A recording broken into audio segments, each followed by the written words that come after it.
கொடைக்கானல் வனப்பகுதியில் கொட்டிய குப்பைகளை அகற்ற நகராட்சி அதிகாரிகளுக்கு கெடு விதித்த மாவட்ட வன அலுவலர் யோகேஷ்குமார் இடமாற்றம் செய்யப்பட்டுள்ளார்.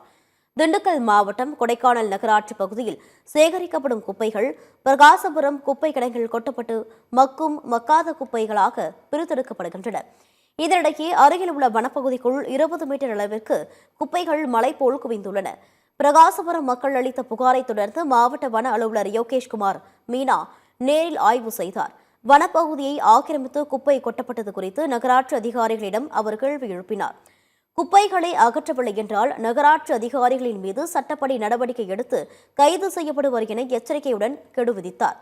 இந்நிலையில் கொடைக்கானல் மாவட்ட வன அலுவலர் மற்றும் வனவிலங்கு காப்பாளர் யோகேஷ்குமார் மீனா சென்னை வண்டலூரில் உள்ள மேம்பட்ட வனவிலங்கு பாதுகாப்பு நிறுவனத்தின் துணை இயக்குநராக பணியிட மாற்றம் செய்யப்பட்டுள்ளார்.